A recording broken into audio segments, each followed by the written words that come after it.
Some moments in life change everything in an instant, and some secrets we bury never truly stay buried. Samuel Cole learned this the hard way on a dusty afternoon in Cedar Ridge, Wyoming, when a veiled woman collapsed at his feet, gasping for breath and begging for help. For 20 years, he'd lived alone in these mountains, keeping his distance from the troubles of the world below. He was a man of few words and simple routines, content with his solitude. But when he lifted her veil to give her air, he saw a face that made his blood run cold. It was a face from his past, one he never thought he'd see again. What she revealed in that moment would force him to confront everything he'd spent 2 decades trying to forget. What was she running from, and why had she come to him? Before we jump back in, tell us where you're tuning in from. And if this story touches you, make sure you're subscribed, because tomorrow I've saved something extra special for you. Cedar Ridge sat nestled in a valley where the Wind River range met the high plains of Wyoming territory, a place where the earth seemed to breathe with ancient patience.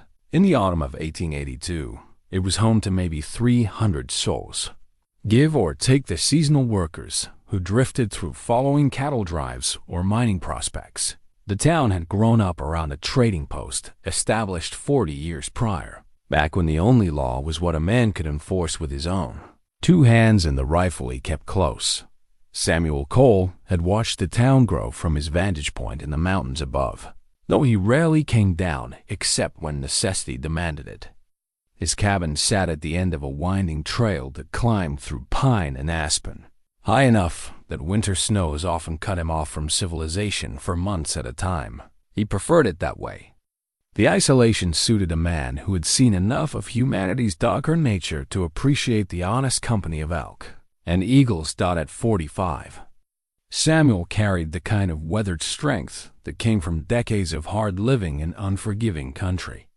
His face was lined and sun-darkened, his hands scarred from years of work that ranged from skinning pelts to setting broken bones, his own, mostly.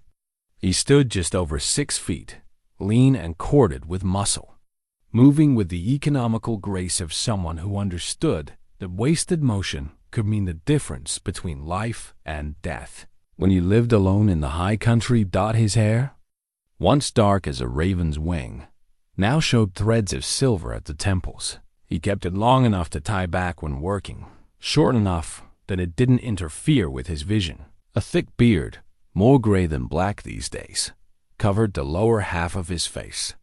But it was his eyes that people noticed when they bothered to look pale blue, sharp as winter ice, and carrying a depth that spoke of things seen and not forgotten. The cabin he called home was a solid structure he'd built himself over the course of 2 years, using timber from the surrounding forest and stones hauled up from the creek bed. It consisted of a single large room with a sleeping loft, a stone fireplace that could heat the entire space, and windows positioned to catch the morning sun. Outside stood a small barn for his 2 horses, a smokehouse, and a root cellar dug into the hillside where he stored his winter provisions. His days followed, patterns established through years of solitary routine. Rise with the sun, tend the horses, check his trap lines in season, hunt when meat ran low, maintain his gear, read by lamplight in the evenings. He kept a small library. Books were one of the few luxuries he allowed himself, and a leather-bound journal where he recorded observations about weather, animal movements, and occasionally thoughts he had no one else to share with. The journal was unusual in one respect. If someone were to examine it closely, they would find that certain entries were written in a peculiar shorthand, almost a code. These entries, scattered throughout the years, contained fragments of another life, names, dates, places, incidents that Samuel had tried to document and then forget. They were the remnants of his time as a United States Marshal, a career that had ended abruptly 20 years ago under circumstances he rarely allowed himself to remember. In town, Samuel Cole was something of an enigma. The older residents remembered when he first appeared, exhausted and hollow-eyed, asking only for directions to available land in the high country. He'd paid cash for his property, declined all invitations to socialize, and made it clear he wanted nothing more than to be left alone. Over time, curiosity had faded into acceptance. He was reliable when the town needed tracking done. A lost child once, rustlers another time, and he never caused trouble. That was enough for most folks. Doc Hartley was the exception. Abraham Hartley had been practicing medicine in Cedar Ridge for 30 years, and he possessed the peculiar gift of seeing past the walls people built around themselves. He'd recognized something in Samuel from their first meeting, a parsed meeting. Kinship of men who had witnessed too much suffering and carried the weight of it quietly. Over the years, their relationship had evolved into something resembling friendship, though neither man would have used such a sentimental term. The doc made the journey up to Samuel's cabin 3 or 4 times a year, ostensibly to fish the stream that ran near the property, but really to check on a man he suspected needed checking on. They would sit on Samuel's porch, sharing whiskey and conversation that ranged from politics to philosophy, carefully avoiding any topics that delved too deep into personal history. It was a comfortable arrangement. Martha Brennan ran the general store, a position she'd inherited when her husband died of pneumonia 8 years back. She was a handsome woman in her early 50s, practical and kind. With iron gray hair she wore in a simple bun and eyes that missed nothing. She treated Samuel with the same cordial efficiency she showed all her customers, never prying, always fair in her dealings. He appreciated that about her. She had a daughter, Sarah, who helped in the store, a quiet girl of 23 who had inherited her mother's steady nature. Sarah was being courted by half the young men in the county, though she seemed in no particular hurry to accept any of them. Martha approved of her daughter's caution. The frontier was hard enough without rushing into the wrong partnership. Sheriff Tom Ridley was young for the position, barely 30, appointed after the previous sheriff died of a heart attack. He'd grown up in Cedar Ridge, the son of a blacksmith, and possessed more enthusiasm than experience. He wore his badge with earnest pride and consulted Samuel on matters requiring skills he hadn't yet developed. Samuel tolerated the younger man's questions, occasionally offering advice, but maintaining the careful distance he kept from most people. Jake Morrison owned the saloon, a 2-story building that served as the town's primary gathering place for news, gossip, and the settling of debts, both financial and personal. Jake was a transplant from Kansas City, a former gambler who'd won the establishment in a poker game and decided to stay. He had a sharp eye for character and a sharper memory for details, making him an invaluable source of information about who was coming, going, and causing trouble in the territory. These were the people who formed the small circle of Samuel's acquaintance, though he would have resisted calling any of them friends, save perhaps the doc. They represented the minimal human contact he allowed himself, the thin thread connecting him to a world he'd mostly left behind. The morning of September 14th started like any other. Samuel rose before dawn, the chill air promising the approach of winter. He fed and watered his horses, a sturdy mountain mare named Molly and a younger gelding he'd acquired in trade 2 years back, then checked his supplies. He was running low on coffee, flour, and ammunition, which meant a trip to town. He'd been putting it off, but necessity had a way of overriding preference. He took his time with breakfast, frying salt pork and cornmeal mush, strong coffee brewed in a battered pot that had traveled with him from another life. Through the cabin window, he watched the sun rise over the peaks to the east, painting the sky in shades of gold and crimson. Eagles circled on the morning thermals, hunting the meadows below.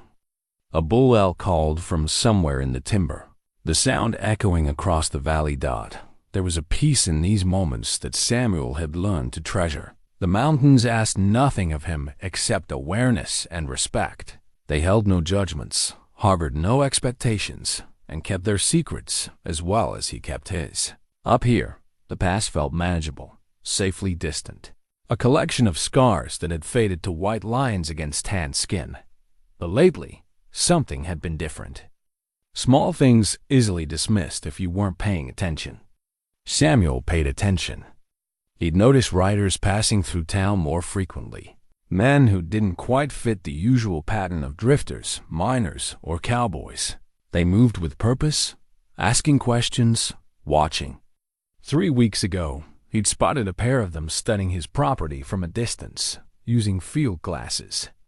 When he approached, they'd ridden off without explanation. Doc Hartley had mentioned it during his last visit, noting an increase in strangers asking about land prices and local residents.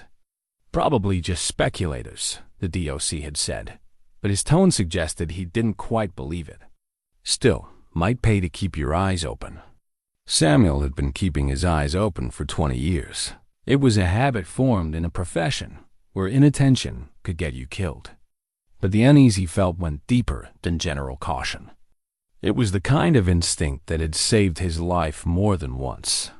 The sense that currents were shifting, that something was moving beneath the surface of ordinary events, building toward a moment of reckoning. He tried to dismiss it as the paranoia of a man who'd spent too long alone, but the feeling persisted. And Samuel Cole had learned, through hard experience, not to ignore his instincts. Stopped by mid-morning. He'd saddled Molly and started down the trail towards Cedar Ridge. The path wound through stands of pine and aspen, across meadows where late-season wildflowers still bloomed, past the creek where he pulled more than one trout for his supper. The descent took about 90 minutes at an easy pace, and he used the time to mentally review his supply list, a mundane exercise that kept his mind occupied. The town appeared below him as he rounded the final bend, a cluster of wooden buildings arranged along a single main street, with smaller structures and houses spreading outward in no particular pattern. Smoke rose from chimneys. He could hear the ring of hammer on anvil from the blacksmith's shop, the sound of children playing somewhere out of sight. Normal, ordinary, safe. But as he rode down into Cedar Ridge that afternoon, the September sun beating down from a cloudless sky, Samuel Cole couldn't shake the feeling that normalcy was about to shatter like glass under a hammer blow. He didn't know why, couldn't point to any specific evidence beyond the tension that had settled between his shoulder blades, like a hand pressed against his spine. He just knew that something was coming, and whatever it was, it would change everything. Samuel tied Molly to the hitching post outside Martha Brennan's general store, taking a moment to survey the street before entering. The afternoon heat pressed down on Cedar Ridge like a weight unusual for September. Dust hung in the air, stirred by the occasional wagon wheel or passing horse. The town felt subdued, slower than normal, as if waiting for something to break the tension. Inside the store, Martha greeted him with her customary efficiency. "Mr. Cole, your monthly visit, right on schedule, ma'am." Samuel handed her his list, written in careful block letters. "If you could put this together, I'll settle up and be on my way." Martha studied the list, nodding. "Should take me about 20 minutes. Coffee's fresh if you want to wait inside where it's cooler." Samuel accepted the offer, pouring himself a cup from the pot Martha kept on the stove. The store smelled of leather, tobacco, and the various spices and dried goods that lined the shelves. Sarah Brennan was in the back, organizing bolts of fabric. She offered him a polite nod, which he returned. He was halfway through his coffee when the commotion started outside. Raised voices, the sound of someone stumbling, a woman's cry cut short by what might have been a cough or sob. Samuel set down his cup and moved to the door. A crowd had gathered near the entrance to Jake Morrison's saloon, about 30 yards down the street. Samuel could see a figure in black, a woman, judging by the dress swaying unsteadily. People were keeping their distance, the way frontier folk did when confronted with something they didn't understand. Strangers could bring trouble or disease, and caution was bred deep in people who lived hard lives on the edge of civilization. The woman took 2 more steps and collapsed. Samuel was moving before. He made a conscious decision, crossing the distance in long strides. The crowd parted for him, recognizing his authority, even though he held no official position. Up close, he could see she wore a traveling dress of good quality, but covered in dust, as if she'd ridden hard and far. A black veil hung from her hat, obscuring her face completely. Her breathing came in ragged gasps, each one seeming to cost her tremendous effort. "Give her space," Samuel said, his voice carrying the quiet command of someone used to being obeyed. He knelt beside her, assessing. "Ma'am, can you hear me?" Her hand clutched at his sleeve, surprisingly strong despite her obvious distress. "Can't breathe." The words came out strangled, desperate. The veil was the problem, Samuel realized. Heavy black fabric pressed against her nose and mouth, already compromised by whatever had driven her to exhaustion. Without thinking about propriety or permission, he reached for the veil's fastening. "Easy now," he said gently. "I'm going to lift this so you can get some air." His fingers found the pins holding the veil in place. He removed them carefully, then lifted the black fabric away from her face. Time seemed to stop. The face looking up at him was thinner than he remembered, lined with years of hardship he could only imagine, marked by fading bruises along the jawline and a scar that ran from her left temple to her cheekbone. But the eyes were the same dark brown, intelligent, and in this moment, filled with recognition and fear in equal measure. Elizabeth Caldwell, James's wife, dead for 20 years. Samuel's hands went numb. The veil slipped from his fingers, falling to the dust. His mind fractured into 1,000 pieces, each one screaming a different impossibility. She was dead. He'd seen the burned cabin, seen the bodies, too charred to identify clearly, but the Marshal Service had confirmed it. Elizabeth and James, killed in an ambush while investigating land fraud in the Montana Territory. Samuel had been 3 hours away, delayed by a washed-out bridge, arriving too late to save them. He'd carried that guilt for 2 decades, and now she was alive, lying in the dust of Cedar Ridge, looking at him like she'd seen a ghost, though he felt like he was the one seeing phantoms. Samuel. His name on her lips, barely a whisper. Then, louder, urgent. "They're coming for me. They know I'm alive." Before he could respond, something fell from her neck, a thin chain with a locket. It landed in the dust beside her, gold glinting in the harsh sunlight. Samuel picked it up automatically, his marshal's instincts cataloging details even through his shock. The locket was old, well-worn, with initials engraved on the front. E.C. Elizabeth Caldwell. "Doc." Samuel's voice cracked like a whip across the street. "I need Doc Hartley." Now, someone ran. Samuel barely noticed. He was staring at Elizabeth, watching her chest rise and fall in shallow gasps, seeing the way her eyes tracked past him to scan the street, the fear that tightened her features. "You're safe," he heard himself say, though he had no idea if it was true. "I've got you." Doc Hartley arrived at a run, medical bag in hand. He took one look at Elizabeth and immediately began his examination, checking her pulse, listening to her breathing, peeling back an eyelid to check her pupils. His hands moved with the practiced efficiency of decades of practice. "Dehydration, exhaustion, possible heat stroke," the doc muttered. "How long has she been traveling?" "I don't know." Samuel's voice sounded strange to his own ears, distant and hollow. Sheriff Ridley pushed through the crowd, young face creased with concern and official responsibility. "What's going on here? Who is she?" Samuel met the sheriff's eyes and made a decision in that split second. A woman in trouble. That's all that matters right now. She say what kind of trouble? Not yet. Samuel stood, using his height to full advantage, placing himself between Ridley and Elizabeth in a gesture that was pure protection. Doc needs to tend to her first. Questions can wait. Ridley looked like he wanted to argue, but something in Samuel's expression stopped him. The younger man nodded slowly. "All right, but I'll need answers eventually, Mr. Cole. You'll get them." Doc Hartley had produced a canteen and was helping Elizabeth drink small sips, coaching her to go slow. Color was returning to her face, the panicked breathing easing to something more regular. Her eyes never left Samuel's face. "She needs rest, fluids, and a proper examination," Doc said. "I can take her to my office." "No." Samuel surprised himself with the vehemence of his response. "She comes with me. To my cabin." Doc raised an eyebrow but didn't argue. He knew Samuel well enough to recognize when the man had made up his mind. "Then help me get her on her feet. Slowly now." They lifted Elizabeth between them, supporting her weight as she found her balance. She was lighter than she should be, Samuel noted.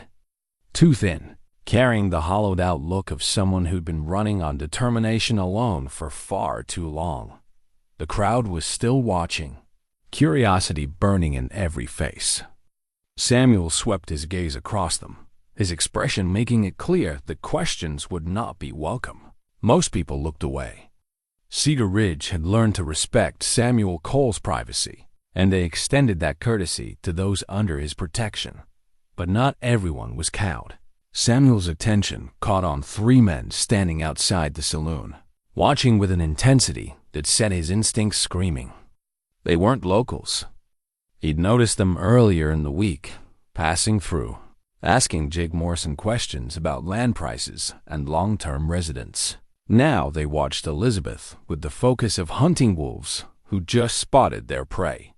One of them, a lean man with a scar bisecting his left eyebrow, met Samuel's stare and smiled. It wasn't a friendly expression. Samuel filed the image away, committing every detail to memory. Later, he would deal with whoever had put that fear in Elizabeth's eyes. But first, he needed to get her somewhere safe. Martha Brennan appeared with his supplies already packed and tied. "On the house today," she said quietly. "Take care of her, Mr. Cole." He nodded his thanks, unable to form words. With Doc's help, Samuel got Elizabeth onto Molly's back, then swung up behind her. She sagged against him immediately, exhausted beyond endurance. He could feel her trembling, whether from fear or physical strain, he couldn't tell. Maybe both. "Hold on," he murmured. "We'll be there soon." As they rode out of Cedar Ridge, Samuel glanced back once. The 3 strangers were still watching, and one of them had produced a small notebook. Writing something down. Samuel touched his heels to Molly's flanks, urging her to a faster pace. His mind was racing, trying to piece together an impossible puzzle. Elizabeth Caldwell was alive. She'd found him after 20 years. Someone was hunting her.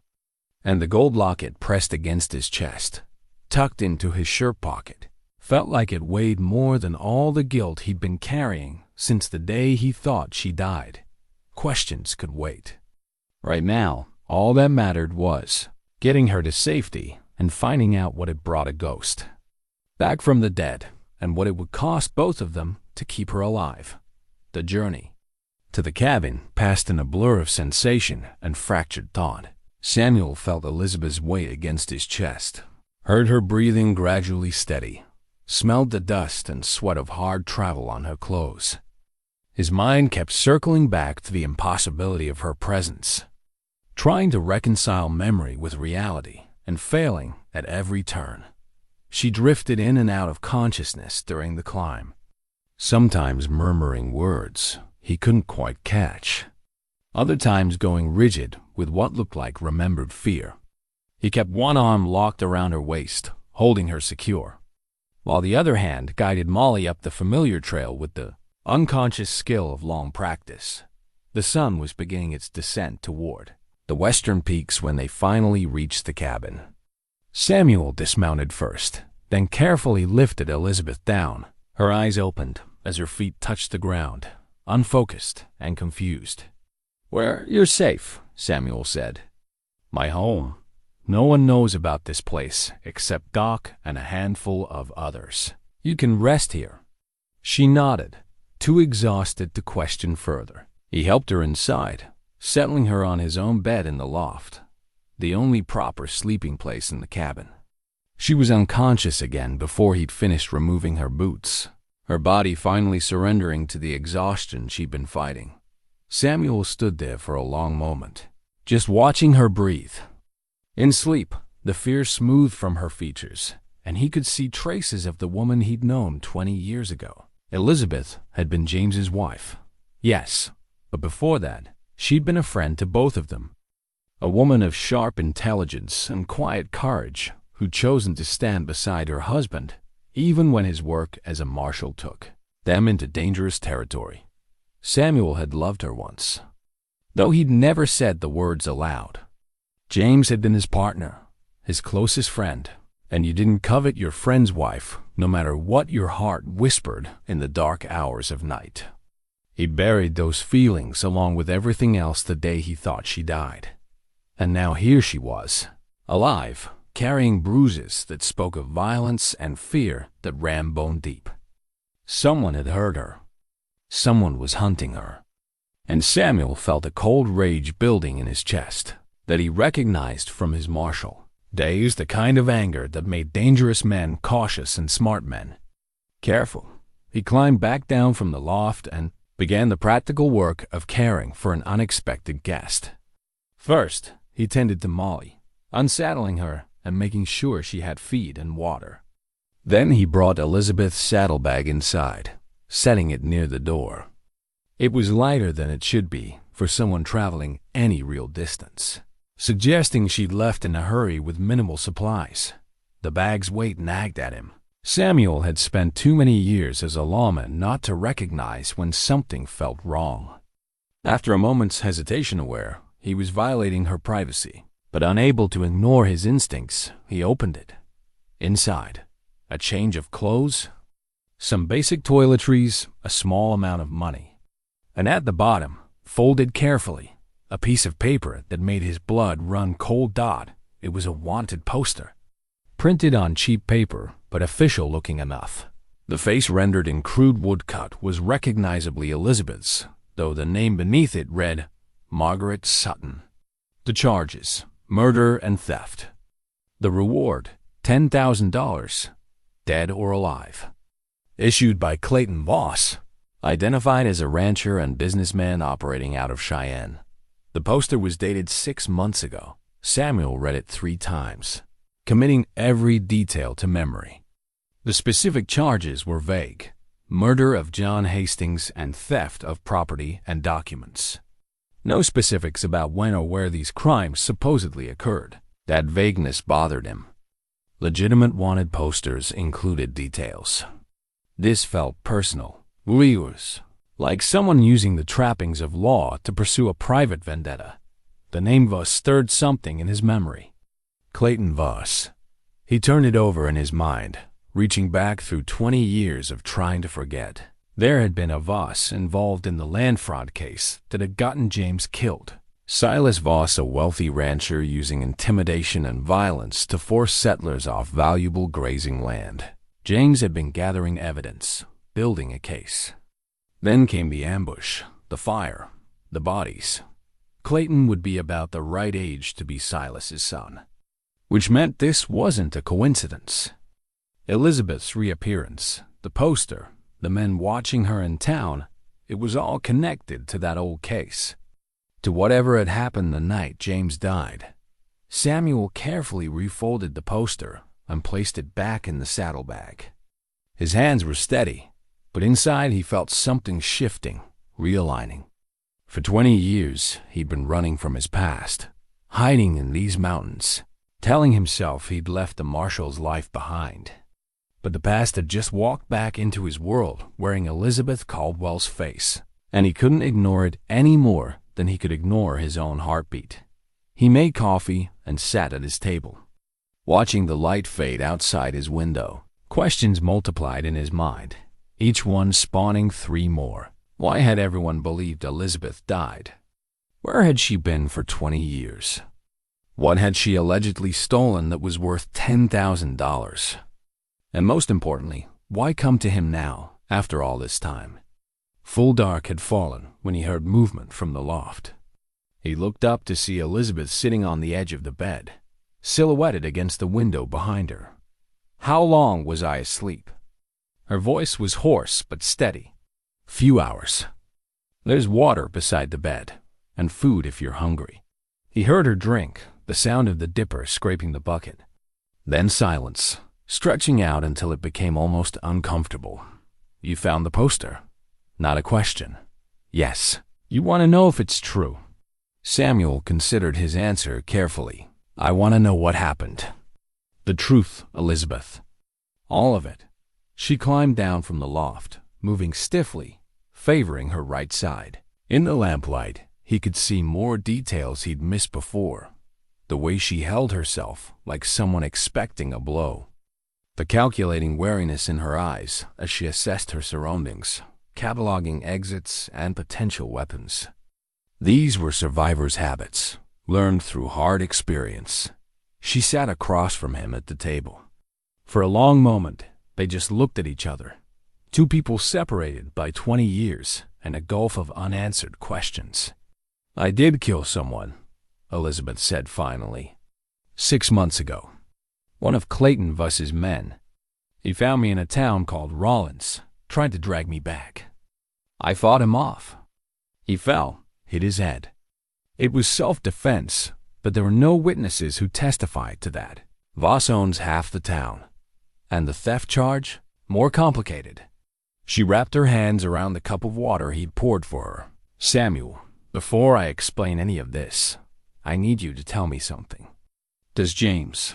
Her voice cracked. Does James know I'm alive? The pain in her eyes nearly broke him. Samuel reached across the table and took her hand, feeling the tremor running through her fingers. James died that night, Elizabeth. 20 years ago. Whatever happened, he didn't survive it. I'm sorry. The sound she made wasn't quite a sob, more like something breaking deep inside her chest. Tears spilled down her cheeks, and she didn't try to stop them.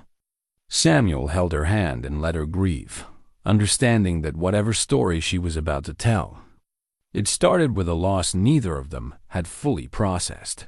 When she finally spoke again, her voice was raw but determined.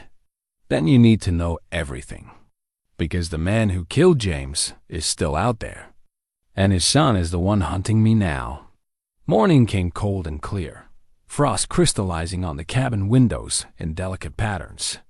Samuel woke from troubled sleep on the floor near the fireplace, his body protesting the hard surface. He'd given Elizabeth the bed without question, keeping watch through most of the night.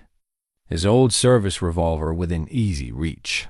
She was already awake when he stirred, sitting at the table with a cup of the coffee he'd prepared the night before. She looked better cleaner, having used the wash basin and changed into fresh clothes from her saddlebag. But the shadows under her eyes spoke of sleep that hadn't come or hadn't stayed. Samuel set about making breakfast, falling into the familiar rhythm of cabin life. Bacon sizzling in the pan, cornbread warming on the stove, eggs gathered from the 3 chickens he kept in a coop behind the barn. The domestic routine felt strange with another person present, intimate in a way that made him acutely aware of 20 years of solitude. You keep a nice home, Elizabeth said quietly. James used to talk about how organized you were. He said you could set up a camp in hostile territory and make it feel like a hotel. Samuel cracked eggs into the pan. James exaggerated. Not about you, he didn't. She paused. He trusted you more than anyone, including me sometimes. The words hung in the air between them, weighted with meaning. Samuel divided the food onto 2 plates and brought them to the table. They ate in silence for a while, both of them navigating the awkwardness of shared space and shared history. Finally, Elizabeth set down her fork. You deserve the whole story, from the beginning. Samuel nodded, settling back in his chair. I'm listening. She wrapped her hands around her coffee cup like it could anchor her to the present. You remember the Silas Voss case, the land fraud investigation. I remember. Settlers being forced off prime grazing land, intimidation, violence. James thought Voss had bought off local law enforcement. That's why the Marshal Service got involved. It was worse than that. Elizabeth's voice took on a distant quality, like she was seeing events from long ago. I witnessed a murder, Samuel. Saw Silas Voss shoot a homesteader named Thomas Riley in cold blood because Riley refused to sell. I was in the wrong place at the wrong time, had ridden out to check on Mrs. Riley, who'd been sick. I saw it through their cabin window. Samuel felt ice forming in his gut. James knew? I told him immediately. We both knew it changed everything. A marshal's wife as an eyewitness to murder. That's hard evidence. The kind that could hang a man like Voss, regardless of how much influence he had. She took a shaky breath. We met with you and the other marshals to plan how to handle it. You remember that night? He did, a week before the ambush. They'd gathered in a line shack 20 miles from Voss's main ranch, discussing strategy. The plan had been to get Elizabeth somewhere safe while they gathered additional evidence and coordinated with the territorial authorities. Samuel had volunteered to escort her to Miles City, but James insisted on doing it himself. You and James were going to take me to safety, Elizabeth continued. But Voss found out. I don't know how bribed someone, intercepted a message, just got lucky. But he knew. The night you were supposed to meet us at the staging point, the bridge was washed out, Samuel said. Flash flood from upstream. By the time I found another crossing, it was dawn. Too late for James. Elizabeth's voice broke. They came just after midnight. 8 men, heavily armed. James fought them. God, he fought so hard, but we were outnumbered. They burned the cabin to cover the evidence. I tried to stay with him, but one of Voss's men, a scarred bastard named Pike, grabbed me, dragged me away. Samuel's hands clenched into fists on the table. The bodies we found, a trapper and his wife, probably, already dead when Voss's men got there. Pike told me later they'd killed them days before, held them in case they needed to stage something. They dressed them in our clothes, made sure the fire would burn hot enough to make identification difficult. The calculation of it, the cold-blooded planning, made Samuel's stomach turn. Why keep you alive? Insurance. Voss wanted to know what evidence we had, where it was hidden, who else knew.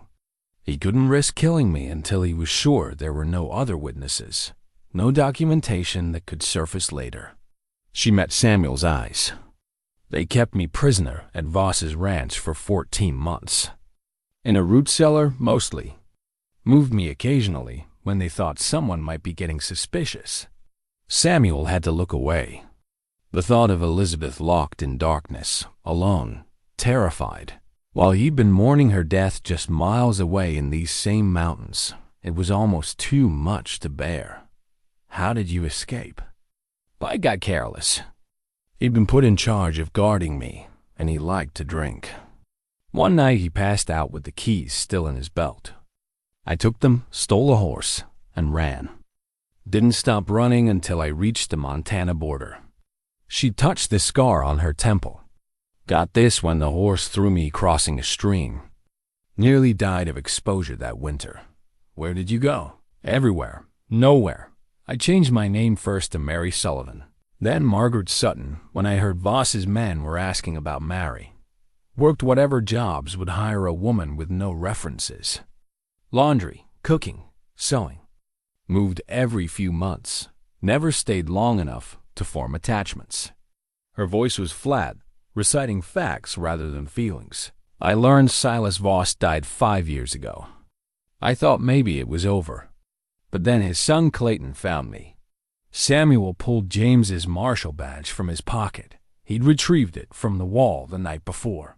Unable to sleep with it staring at him, he set it on the table between them.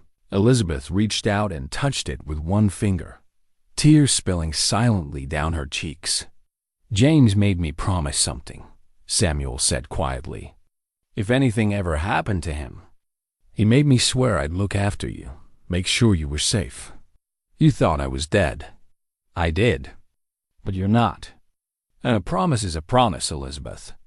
I won't let Voss's son hurt you. Whatever it takes. She looked up at him, searching his face. You don't understand what you're offering. Clayton Voss is worse than his father. Smarter, more ruthless, and completely obsessed with eliminating anyone who knows about the family's crimes. He has money, men, and connections. Going against him, I've gone against worse. Have you? She picked up the badge, turning it over in her hands. Because I've been running from him for 6 months, and he's never more than a few steps behind. He won't stop, Samuel. Not until I'm dead or he is. A knock at the door interrupted them, sharp and unexpected. Samuel was on his feet instantly, revolver in hand, positioning himself between Elizabeth and the door. Samuel, it's Doc Hartley, and I'm not alone. We need to talk. Samuel exchanged a glance with Elizabeth, saw her nod slightly. He opened the door to find Doc Hartley standing with Sheriff Ridley. Both men looked grim. What's wrong? Doc held up a rolled piece of paper. You need to see this. And then we all need to figure out what the hell we're going to do about it. Doc Hartley spread the map across Samuel's table, weighing down the corners with coffee cups. It was a detailed survey map of the Cedar Ridge Valley and surrounding territory, marked with careful annotations in multiple colors of ink. Red circles covered most of the valley floor. Blue lines traced water sources. Green marks indicated something else. Samuel wasn't sure what until Doc explained. Martha Brennan's brother-in-law sent this from the land office in Cheyenne, Doc said. He's a clerk there, sees all the property transfers. These red circles? All land purchased by Clayton Voss or his holding companies in the past 18 months. Samuel studied the map, his tactical mind automatically analyzing the pattern. Voss had been systematic, acquiring properties in a ring around the valley, steadily tightening the noose. Small parcels, family farms, grazing land, all bought at prices that seemed fair on paper, but couldn't have been refused without consequences. He's circling us, Sheriff Ridley said, stating the obvious but looking troubled by it. My family's blacksmith shop is here. He pointed to a blue mark near the town center. We've had 2 offers in the past year, each one higher than the last. My father keeps refusing. The green marks, Samuel said. What are those? Properties Voss doesn't own yet, but seems interested in. Doc pointed to several scattered locations. And this one. His finger came to rest on a mark high in the mountains. That's your land, Samuel. The cabin sat at the head of the valley, controlling access to the primary water source that fed into the streams and creeks below. Samuel had chosen the location 20 years ago precisely because of its strategic importance. Though his thinking then had been defensive, a place that could be easily defended and hard to reach. Now he saw what Voss saw. Whoever controlled that land controlled water access for the entire valley during the dry season. He wants it all, Elizabeth said softly. She'd moved to stand beside Samuel, studying the map with the intensity of someone who'd learned to recognize patterns of predatory behavior. It's the same strategy his father used. Buy up everything around a target, squeeze until they have no choice but to sell or be forced out. But why? Ridley asked. Cedar Ridge isn't exactly prime territory. We're too remote for easy railroad access. The soil's only mediocre for farming, and the winters are hard. What's worth all this effort? Water, Samuel said, and the land rights that come with it. The territory's growing. Give it another decade, maybe 2, and this valley becomes valuable. Rail lines will extend, mines will open in the surrounding mountains. Whoever controls the water and the access routes controls everything else.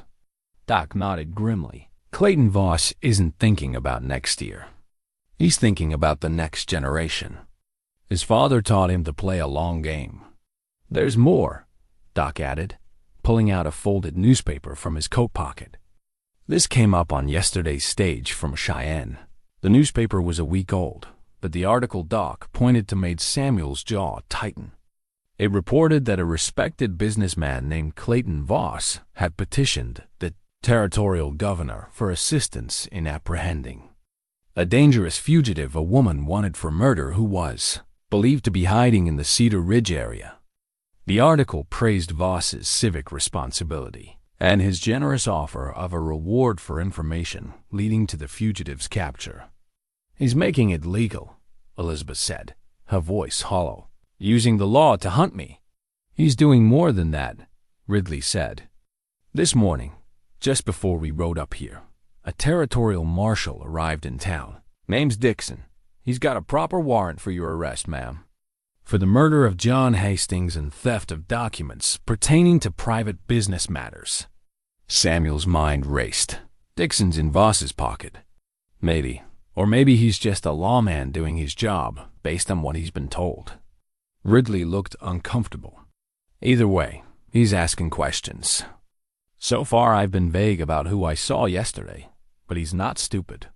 Someone will tell him about a woman in black, and when they do, he'll want to search for her. Then we don't have much time," Doc said. "Samuel, I know you want to protect her, but we need to think this through. If Voss has the law on his side, fighting him directly could make things worse."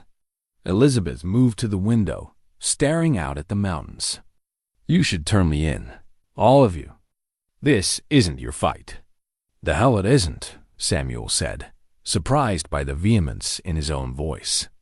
"James was my partner, my friend, and Voss killed him. That makes it personal. James died 20 years ago. What good does it do to? You think time makes murder acceptable?" Samuel crossed to stand beside her. "You think there's a statute of limitations on justice?" "I think you've built a life here," Elizabeth said quietly. "A peaceful life. I won't let you destroy it for a ghost." "You're not a ghost. You're standing right here, alive, and someone's trying to kill you for telling the truth about a crime you witnessed." He turned to Doc and Ridley. "She didn't murder anyone. She defended herself against a man trying to kidnap her. And the documents she supposedly stole, they're evidence of Silas Voss's crimes. Evidence that could bring down his son." Ridley's eyebrows rose. "You have this evidence?" Elizabeth hesitated, then nodded. "Hidden in a bank deposit box in Cheyenne under a false name. Documentation of everything Silas Voss did 20 years ago, plus what I've been able to gather on Clayton over the past few months. Murder, land fraud, witness intimidation, enough to hang him a dozen times over if it ever reaches an honest judge." "Then that's our play," Samuel said. "We get that evidence, we take it to the territorial authorities, people above Voss's influence, and we end this." "It's not that simple," Elizabeth protested. "Cheyenne is 200 miles from here. Voss has men everywhere. The moment we try to retrieve those documents, then we'll have to be smarter than his men." Samuel looked at Doc and Ridley. "Are you in?" Doc didn't hesitate. "I've been a doctor in this territory for 30 years. I've seen what men like Voss do to good people who get in their way. I watched families broken, lives destroyed. Also, some rich bastard could add another zero to his bank account. Yes, I'm in." Ridley was quiet longer, clearly wrestling with the decision. He was young, ambitious, and this could end his career before it truly began. But Samuel could see the moment he made his choice, saw the boy become a man in the space of a breath. "My father always said the badge means something, or it means nothing." Ridley straightened. "I'm in. But we do this smart. We can't just run off half-cocked. We need a plan." "Agreed," Samuel said. "First step, we find out exactly what Marshal Dixon knows and who's feeding him information. Second, we figure out how to get to Cheyenne without Voss's men catching us." Third, the sound of horses approaching cut him off. Multiple riders coming fast up the mountain trail. Samuel moved to the window, calculating distance and numbers. 4 men, heavily armed, with one rider in front who sat his horse like someone used to authority. "That'll be Dixon," Ridley said, peering over Samuel's shoulder. "He must have convinced someone to guide him up here." And those 3 men behind him were in town yesterday, Samuel finished, watching when Elizabeth collapsed. "This is my fault," Elizabeth said. "I led them right to you." Samuel loaded his rifle with swift, practiced movements. No, this was always going to happen. Voss wasn't going to leave any loose ends, and I was one of them. I just didn't realize it until now. "Samuel, Doc, take Elizabeth out the back. There's a trail that leads to the old mining camp about 3 miles north. You remember it?" "I remember. Wait there. I'll deal with Dixon and his friends." "You can't fight a territorial marshal," Ridley said. "That's prison at minimum, hanging at worst. I don't plan to fight him. I plan to talk to him, but I want Elizabeth somewhere safe while I do it." Samuel met her eyes. "Trust me." Please. Elizabeth hesitated only a moment before nodding. Doc took her arm and guided her toward the back door while Samuel and Ridley moved to the front porch. The riders were close enough now that Samuel could make out individual features. Marshal Dixon was a broad-shouldered man in his 40s, with a handlebar mustache and eyes that missed nothing. The 3 men behind him were the same ones from town, including the lean one with the scarred eyebrow. Dixon reined in his horse at a respectful distance, hand resting on his sidearm but not drawing. A professional, then. That could work in Samuel's favor or against it, depending on how deep Voss's influence ran. "Samuel Cole?" Dixon's voice carried the flat authority of someone used to being obeyed. "That's right. I'm Marshal Thomas Dixon, Territorial Service. I have some questions about a woman who was seen in Cedar Ridge yesterday. Witnesses say she left town in your company. I helped a woman who was in distress. Gave her water. Made sure she was safe. That a crime now? Depends on the woman." Dixon shifted in his saddle. "The one I'm looking for is wanted for murder. Goes by several names, most recently Margaret Sutton. About 35, dark hair, dark eyes. Ring any bells?" "I helped a woman who was struggling to breathe. Didn't catch her name and didn't think to ask for papers." Samuel kept his voice level, conversational. "She rested here for a few hours, then moved on. Headed north, I believe." It wasn't exactly a lie. Doc and Elizabeth were heading north to the old mining camp, just not as far north as he was implying. Dixon studied him for a long moment. "You wouldn't be obstructing justice, would you, Mr. Cole?" "Wouldn't dream of it, Marshal." The scarred man leaned forward in his saddle. "He's lying, Dixon. I saw him take her out of town yesterday. She's here somewhere. Pike, isn't it?" Samuel said mildly, recognizing the name Elizabeth had mentioned. "You work for Clayton Voss." Pike's hand moved to his gun. "What of it?" "Just wondering why a territorial marshal is riding with private hired guns instead of proper deputies." Samuel directed the question to Dixon. "That standard procedure these days?" Dixon's jaw tightened. "Mr. Voss has been instrumental in providing information about the fugitive. His men know her by sight. Made sense to bring them along. Or maybe Voss is using you to settle a personal score." Samuel let the words hang in the air. "You ever wonder why a rich rancher cares so much about one woman that he'd offer $10,000 for her capture? That seem like justice to you, or does it smell more like revenge?" "The charges are legitimate," Dixon said, but Samuel heard the faint note of uncertainty. "Are they? What exactly did Margaret Sutton, or whatever name she's using, supposedly steal? And who did she supposedly murder?" "That's not your concern, Mr. Cole." "It is if you're asking me to turn over someone who came to me for help." Samuel descended the porch steps slowly, hands visible and away from his weapons. "I served as a U.S. Marshal myself, 20 years back. I know how this works. You get a warrant, you serve it, you bring in the fugitive for trial. But I also know that warrants can be bought, testimony can be fabricated, and justice can be twisted to serve the interests of whoever has the deepest pockets." Pike swung down from his horse, his hand still on his gun. "Enough talk. Dixon, we're searching this cabin. You have a search warrant?" Ridley spoke up for the first time, moving to stand beside Samuel, because without one, you're trespassing on private property. Who the hell are you? Pike demanded. Tom Ridley, Sheriff of Cedar Ridge, and I'm telling you that without proper paperwork, you've got no authority here. Dixon looked between them, clearly calculating his options.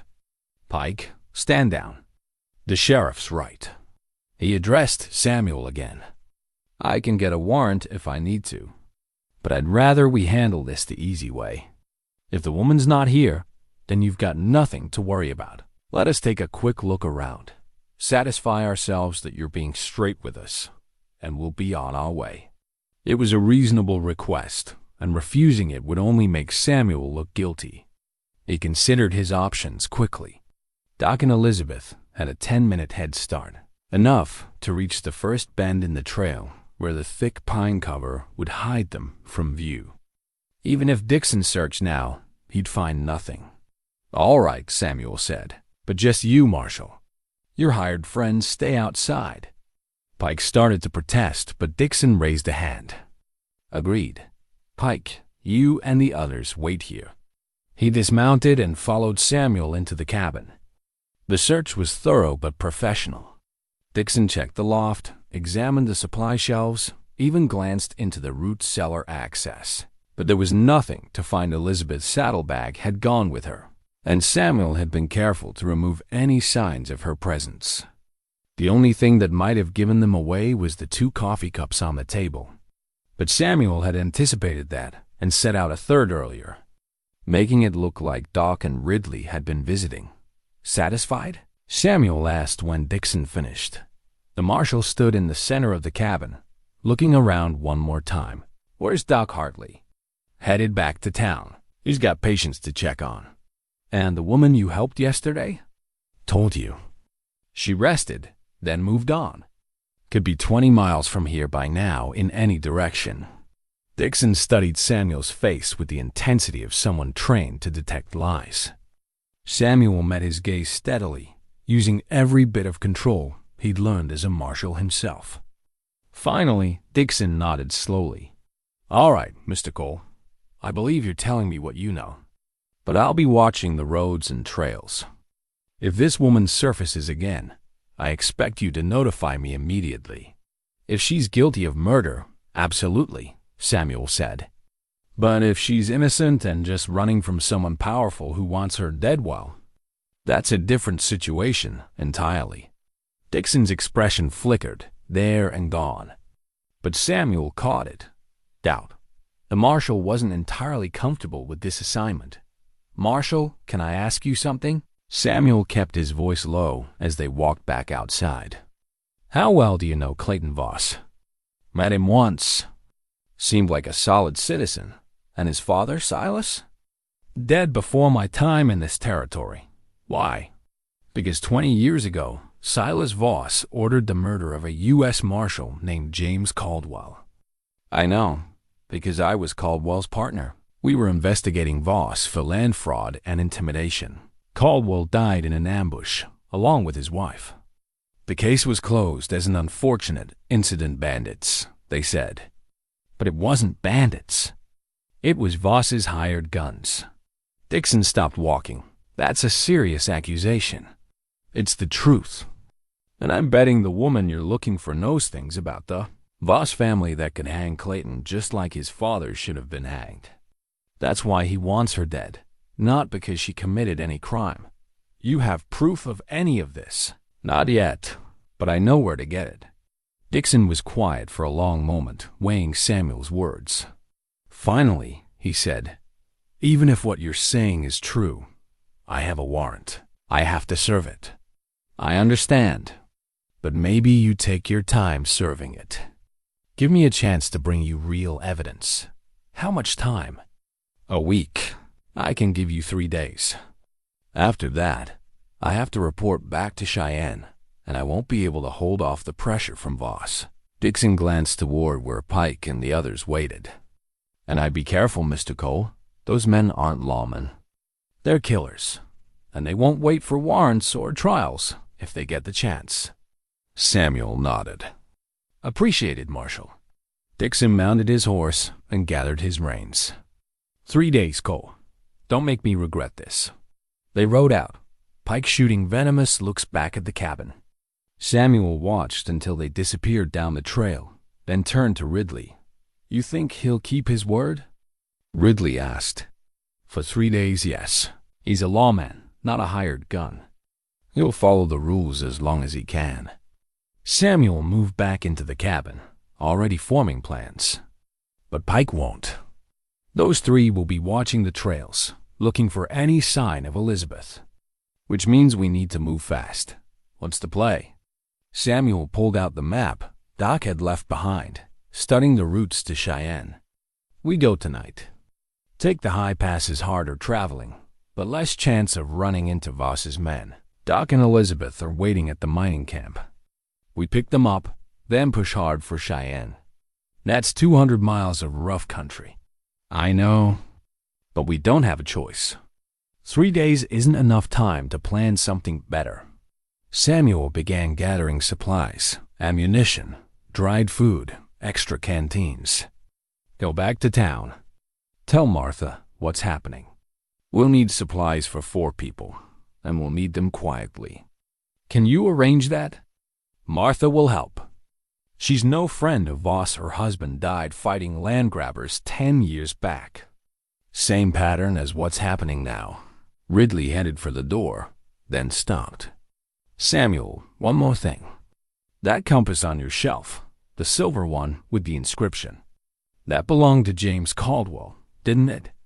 Samuel looked at the compass, reading the familiar words engraved on its back. True north, always. James gave it to me when we became partners. Said a good lawman always needed to know which direction he was heading, both literally and morally. Seems like you remember that lesson. Ridley touched the brim of his hat in a gesture of respect. I'll be back before dark with supplies. After Ridley left, Samuel stood alone in his cabin, the compass in his hand. For 20 years, he'd kept it as a reminder of friendship, of loss, of a life he'd left behind. Now it felt like a call back to that life, a reminder that some debts could never be repaid, but had to be honored. Nonetheless, he pocketed the compass and gathered the rest of what they'd need. As the sun began its descent toward evening, he locked the cabin door and headed up the trail to the old mining camp where Doc and Elizabeth waited. It was time to stop running and start fighting back. The old mining camp sat in a narrow valley carved by ancient glaciers, surrounded by pine forest dense enough to hide a small army. Samuel approached carefully, using hand signals Doc would recognize from their years of knowing each other. A low whistle answered him from the largest remaining structure, a half-collapsed bunkhouse that somehow still kept out most of the weather. Elizabeth and Doc were inside, a small fire burning in what remained of the stone fireplace. They'd been talking quietly when Samuel entered, and he noticed how Elizabeth's hand had moved instinctively to the knife at her belt before recognizing him. Survival reflexes, learned through hard years. Dixon bought it, Samuel said without preamble. We've got 3 days before he has to report back. But Pike and Voss's other men won't wait that long. We leave tonight for Cheyenne. Elizabeth stood, brushing dust from her skirt. I appreciate what you're trying to do, but this is foolish. The journey alone is dangerous. I know. Samuel pulled out the map. But we'll take the high passes, stay off the main trails. It'll be harder going, but safer. Safer? Elizabeth's laugh was bitter. Samuel, you don't know Clayton Voss like I do. He's not his father. He's worse. Smarter, more patient, and absolutely ruthless. He'll have men watching every approach to Cheyenne. Then we'll find a way around them. There is no way around them. Her voice rose, frustration and fear bleeding through. For 6 months, I've been trying to stay ahead of him. I've changed names, changed routes, never stayed anywhere more than a few weeks. And he still found me. He always finds me. Doc cleared his throat gently. Maybe that's worth thinking about, Samuel. How did Voss track her to Cedar Ridge? It's not exactly on any main routes. Samuel had been wondering the same thing. You used any particular pattern in choosing where to go? Elizabeth shook her head. I deliberately avoided patterns. Random towns, random directions. I thought. She stopped, her expression shifting from frustration to realization. The bank. What bank? In Cheyenne, where I stored the documents. She sank back onto the rough wooden bench. I've been checking on them. Not often, maybe once every 3 or 4 months. But I needed to make sure they were still safe, that the box hadn't been opened or tampered with. And Voss has someone watching the bank, Samuel said, understanding. Every time you showed up, they spotted you, tracked where you went afterward. Which means going to Cheyenne is walking right into his trap. Elizabeth put her head in her hands. I've been leading him to everyone who helps me. Everyone I've put at risk. Stop. Samuel crouched in front of her, waiting until she looked at him. You survived. That's what matters. And now we use what we know to turn his advantage against him. How? We make him think he's won. Make him believe he knows exactly what we're going to do. Then do something else. Samuel's mind was already working through possibilities, falling back into the tactical thinking that had made him a successful marshal. Doc, you said Martha's brother-in-law works at the land office in Cheyenne? That's right. Henry Brennan. Good man, honest as they come. Can you get word to him? Something that won't be intercepted? Doc considered. There's a freight hauler who runs between here and Cheyenne twice a month. He's reliable and discreet. Goes through tomorrow. Perfect. Send word that we're coming in 3 days. Give him our route, the works. Make it look like we're trusting him with sensitive information. Elizabeth caught on quickly. You're going to leak it. Make sure Voss finds out. Right. He'll set his ambush along that route, deploy his men where he thinks we'll be. Samuel traced a different path on the map. Meanwhile, we go this way. Through the Absaroka Range, down through the Wind River Canyon. It's rougher terrain, no real trails in places, but if we move fast, we can reach Cheyenne from the west while Voss is watching the north. That's a hell of a gamble, Doc said. If something goes wrong, then we're no worse off than we are now. Samuel looked at Elizabeth. Unless you have a better idea. She studied the map, her finger tracing the route he'd indicated. It could work, but we'd need to move at night in some places, stay off any established paths. And we'd need supplies for at least 5 days, maybe 6 if the weather turns. Ridley's handling that. He'll be back before dark with everything we need. You trust him? Elizabeth asked. How well do you know him? It was a fair question from someone who'd learned the hard way that trust could kill you. Not well, but he's got integrity.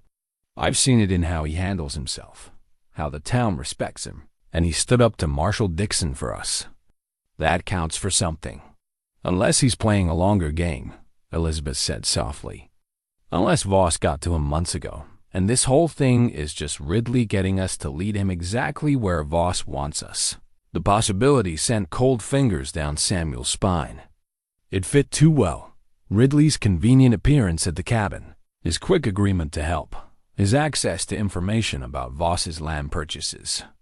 If he was feeding information to Voss, they were walking blind into whatever trap had been prepared. There's one way to find out, Doc said. Test him. Give him false information and see if it gets back to Voss. Samuel nodded slowly. The telegram. We send Henry Brennan a message about our route, but we have Ridley send a different message, something only he would know.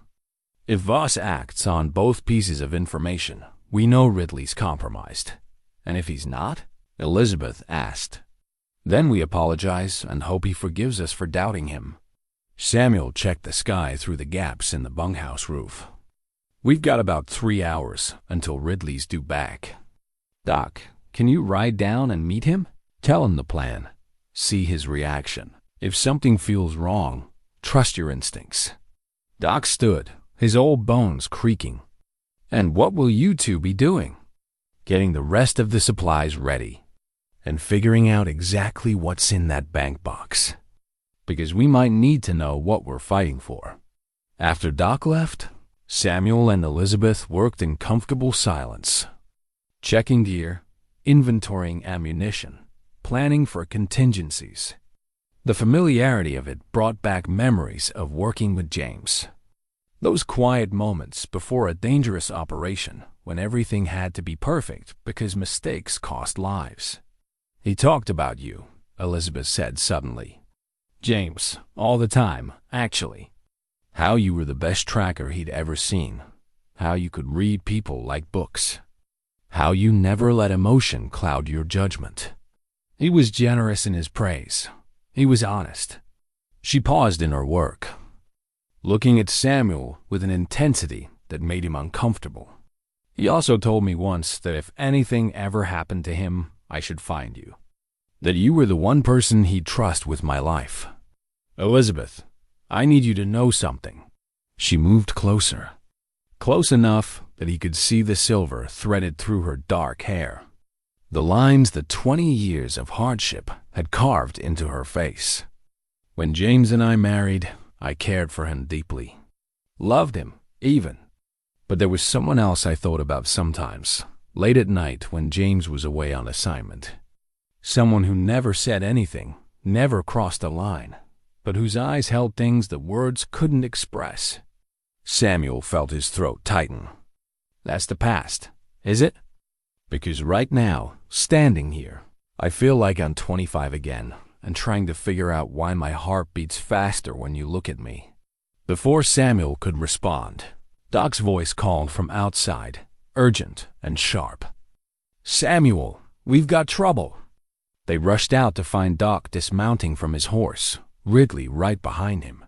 But Ridley wasn't alone. He had someone thrown over his saddle, unconscious and bleeding from a head wound. "Found him about a mile down the trail," Ridley said, carefully lowering the man to the ground. "He was watching your cabin with field glasses. When I approached to question him, he ran. Chased him down, and during the struggle he fell and hit his head on a rock." Samuel recognized the face one of Voss's men, though not Pike or the other two who'd ridden with Dixon. This was someone new, which meant Voss had more resources deployed than they'd realized. "Did he see where Doc was heading?" Samuel asked. "Don't know. Maybe." Ridley looked shaken. "Samuel, I need to show you something." He pulled a folded paper from his pocket, a telegram already sent. "This came through the telegraph office this afternoon. I saw it because Jake Morrison's brother operates the telegraph, and he thought it was suspicious enough to mention." Samuel unfolded the telegram, feeling ice form in his gut as he read. It was addressed to Clayton Voss, signed with the initials to Tom Ridley. The message was brief but devastating. "Package located at old mining camp north of coal property. Awaiting instructions." The silence stretched thin and dangerous as everyone processed what this meant. Finally, Samuel looked up at Ridley, his hand resting on his sidearm. "This one of your tests?" Ridley asked quietly, "Giving me false information to see if I pass it along?" "No," Samuel said, "because we didn't tell you we were here. But I figured it out. Wasn't hard Doc heading north with supplies. You asking me to gather more gear. I put it together." Ridley met Samuel's eyes steadily. "And then I sent that telegram to make Voss think I was working for him." "Why would you do that?" "Because I've been working for Voss for 3 months now." Ridley's words fell like stones into still water. "He approached me last spring, offered me money to keep him informed about land deals, who was planning to sell, who might need convincing. Said it was just business intelligence. I took it because the sheriff's pay is terrible and my family needed the money." Samuel's hand tightened on his gun. "You sold us out." "I sold information about land," Ridley corrected. "But then I realized what Voss was really doing. The intimidation, the threats, people leaving town in the middle of the night. I tried to stop, told him I was out. He said I was in too deep, that he had written proof of my cooperation. And if I didn't keep working for him, he'd make sure I was charged as an accomplice to everything he'd done. So you send him that telegram. I sent him a telegram that will make him deploy his men to a location I specified. The coordinates I gave are actually 3 miles east of here, in rough terrain where they'll be spread thin and easy to spot. Ridley's voice took on an edge of desperate sincerity. I'm trying to buy you time, Mr. Cole, and maybe earn back some of the honor I sold off for $200 a month. Elizabeth stepped forward. How do we know you're telling the truth now? Ridley pulled something else from his pocket, a small leather journal. This is my insurance. Every payment Voss made to me, every order he gave, every crime he admitted to in our conversations. I documented all of it. Dates, amounts, witnesses when there were any. It's not enough to hang him on its own, but combined with whatever evidence Mrs. Caldwell has, it might be enough. Samuel took the journal, flipping through pages of careful handwriting, detailed notes that read like a confession and an accusation rolled into one. If this was fabricated, it was the most elaborate deception he'd ever seen. Why not come forward before? Doc asked. Because I was scared. Still am, if I'm being honest. Ridley's voice cracked slightly, but then I saw what they did to Mrs. Caldwell, how they've been hunting her, and I realized I'd become exactly the kind of man my father raised me not to be. So I'm here, showing you everything and hoping you'll let me help fix what I helped break. Samuel made a decision. All right, but you follow my lead, and if I even suspect you're playing us, I'll put a bullet through you myself. Clear, crystal. Then here's what we're going to do. Samuel gathered them close, the unconscious guard lying nearby as an uncomfortable reminder of how little time they had. We're still going to Cheyenne, but we're changing everything. The route, the timing, the whole plan. Ridley, you're going to send another telegram, telling Voss you made a mistake about the location. Keep him chasing ghosts. Doc, you're going back to town to send Henry Brennan a coded message, something only he would understand, telling him we need his help accessing that bank box without being seen. And Elizabeth, he pulled out James's silver compass. You're taking this. She looked at the compass, then at Samuel. Why? Because James gave it to me to keep me heading in the right direction. Now I'm giving it to you to do the same. True north, always. No matter what happens, we stay on course. Elizabeth took the compass, her fingers closing around it. What if true north leads us somewhere we can't come back from? Then we make sure it was worth the journey. Samuel looked at each of them in turn. Elizabeth with her scarred face and survivor's eyes. Doc with his quiet strength and unshakable integrity. Ridley with his fear and desperate hope for redemption. We've got one chance to bring down Clayton Voss. One chance to get justice for James and everyone else he's destroyed. So we make it count. Outside, the sun was setting over the mountains, painting the sky in shades of fire and blood. Somewhere out there, Clayton Voss was moving his pieces on the board, confident in his power and reach. But he didn't know that the game had just changed, that the prey had become hunters, and that sometimes the most dangerous opponent was the one who had nothing left to lose. Samuel Cole was done running. It was time to fight. They rode through the night, picking their way through terrain that would have been treacherous in full daylight and became positively deadly in darkness. Samuel led, using moonlight and instinct to navigate the narrow trails that wound through the Absaroka Range. Elizabeth rode behind him, then Ridley, with Doc bringing up the rear. They'd left the unconscious guard tied securely at the mining camp with enough water to survive until someone found him. Samuel wouldn't kill a man in cold blood, but he wouldn't risk their mission either. The high country was beautiful and merciless in equal measure. Pine forests gave way to bare rock faces, then back to scattered stands of aspen whose leaves whispered secrets in the wind. The temperature dropped steadily as they climbed, and by midnight they were all wearing their heaviest coats. breath misting in the cold air. They stopped twice to rest the horses, never for more than 30 minutes. Samuel used the breaks to study their back trail, watching for any signs of pursuit. So far, nothing. Either Ridley's misdirection had worked, or Voss's men were better at tracking than Samuel gave them credit for. He preferred to assume the worst and hope for the best. During the second stop, Elizabeth pulled out the bundle of letters she'd been carrying in her saddlebag. Samuel had noticed them earlier, but hadn't asked some things were too private to question. Now, with the moon bright overhead and hours of dangerous riding still ahead, she began reading them aloud. "James wrote this 3 weeks before he died," she said softly, unfolding yellowed paper with careful reverence. "He was on assignment, tracking some cattle rustlers near a Montana border." Her voice carried across the quiet mountainside as she read, "My dearest Elizabeth, tonight I'm camped under stars, so bright they seem close enough to touch. It reminds me of our wedding night, when you pointed out the constellations and told me their stories. You always saw beauty in things I overlooked. That's your gift, and one of the 1,000 reasons I love you.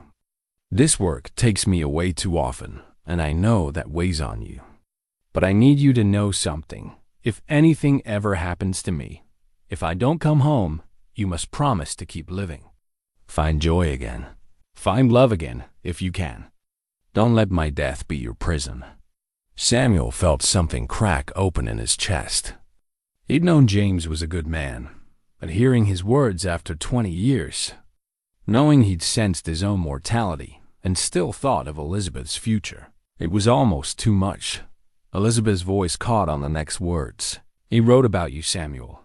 Listen, if you're reading this because the worst has happened, seek out Samuel Cole. He's the best man I know, though he'd never admit it. He's also halfway in love with you, though he'd deny that even more vigorously. I've seen how he looks at you when he thinks no one's watching. I'm not threatened by, I'm comforted. If I can't be there to protect you, Samuel will. Trust him with your life. Trust him with your heart, if it comes to that. He won't fail you." The silence that followed was profound. Samuel couldn't look at her, couldn't look at any of them. He stared at the mountains, at the vast sweep of stars overhead, anywhere but at the woman who just revealed that his oldest friend had known his most carefully guarded secret. "He knew," Samuel said finally. "All along he knew. Yes." Elizabeth folded the letter carefully. "And he loved you anyway. Loved us both. I know. You never said anything, never acted on it. That's who you are, Samuel. A man who keeps his promises even when they cost him everything." She moved closer until she was standing right beside him. "But James released us both from those promises. He gave us permission to be happy, if we can figure out what that means." Ridley cleared his throat awkwardly. "Maybe we should discuss this after we're not being hunted?" It broke the tension enough that Elizabeth laughed, a real laugh, free and genuine. The first Samuel had heard from her. The young sheriff has a point. Romance can wait. Survival comes first. But as they mounted up and continued their journey, Samuel felt the weight of the compass in his pocket differently now. It wasn't just a reminder of duty or a symbol of navigation. It was a gift from a friend who'd seen the future more clearly than Samuel ever had, and who'd tried to give them both a map to find their way home. The sun rose as they descended into Wind River Canyon, painting the rock walls in shades of amber and gold. They'd made good time, better than Samuel had hoped, but they were all exhausted. The horses needed rest, and so did they. He found a sheltered spot near a stream where they could water the animals and catch a few hours of sleep in shifts. Doc volunteered for first watch. As the others settled in, he pulled Samuel aside. "You need to prepare yourself for what comes next," the old doctor said. "Getting to Cheyenne is one thing. Getting those documents and getting out alive is something else entirely. I know. Do you? Because I've been thinking about this. Voss isn't stupid. Even if Ridley's misdirection worked, Voss will have guards at the bank. He knows that's where Elizabeth has to go eventually. It's his strongest position. Samuel had been thinking the same thing. Then we don't go through the front door. What's your plan? Working on it. Samuel watched Elizabeth sleep, her face finally relaxed, free of the tension that had defined every waking moment since she'd arrived. But whatever we do, she can't be part of it. If something goes wrong, I won't have her captured again. She won't agree to that. I'm not asking for agreement. I'm telling you what's going to happen. Samuel's voice carried steel. James asked me to protect her. That's what I'm going to do, even if she hates me for it. Doc sighed. You're a stubborn man, Samuel Cole. Yes, I am. They reached the outskirts of Cheyenne 2 days later, approaching from the west as planned. The city sprawled across the prairie like a promise of civilization in the wilderness, wooden buildings giving way to brick and stone. Streets laid out in orderly grids, the sound of industry and commerce carrying on the wind. Samuel had been here a dozen times during his marshal days, and it never failed to feel both foreign and familiar. They bypassed the main roads, circling around to approach from the side where fewer eyes would mark their arrival. Henry Brennan had sent word back through Doc's contact that he'd arranged a safe house, a small cabin on the edge of town owned by a widow, who asked no questions and remembered nothing. They arrived there just after dark, stabling the horses in a lean-to that had seen better days. Inside, Henry was waiting.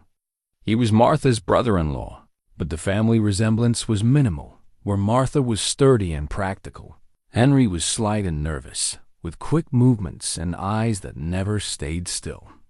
But Samuel saw intelligence in those eyes, and the careful way he'd arranged the cabin for their arrival spoke of competence.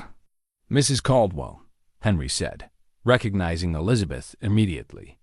I remember you from 20 years ago. You came through Cheyenne with Marshal Caldwell a few times. I was just a clerk back then, fresh off the boat from Philadelphia. Mr. Brennan, thank you for helping us. Martha wouldn't have it any other way. And besides, I've got my own reasons for wanting to see Clayton Voss taken down. He's been pressuring the land office to rush through his acquisitions, threatening anyone who slows the process. Henry spread maps and documents across the table. Now, the bank where your deposit box is located.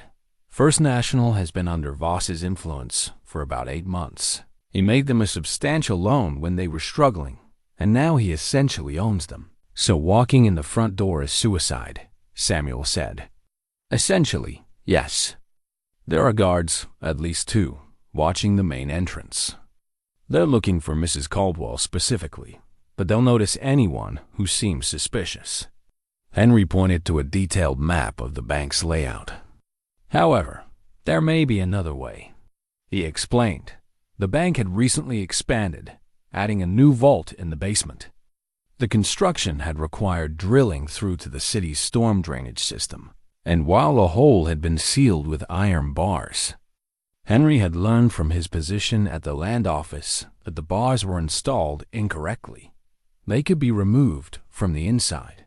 The storm drains are accessible through several grates around the city. Henry continued. Most are locked, but I happen to know that the one behind the livery stable has a broken lock. The city keeps meaning to fix it, but never gets around to it.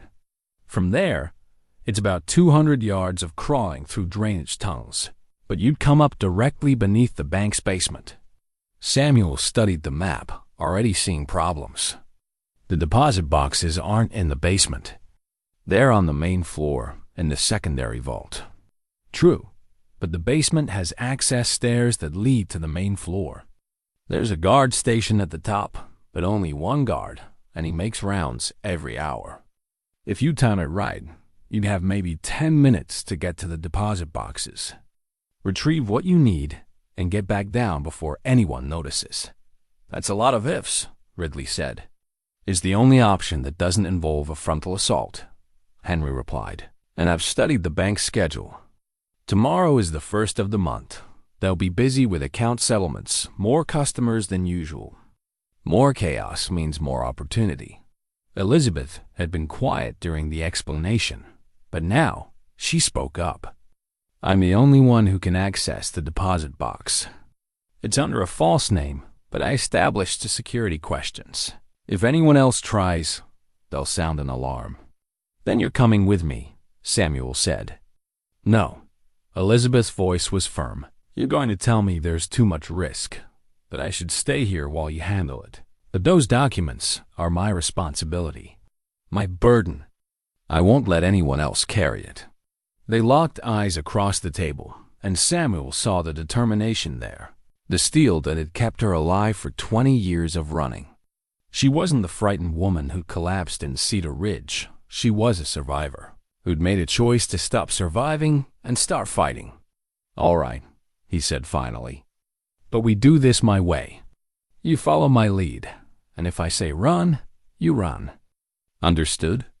Understood. They spent the rest of the evening planning every detail.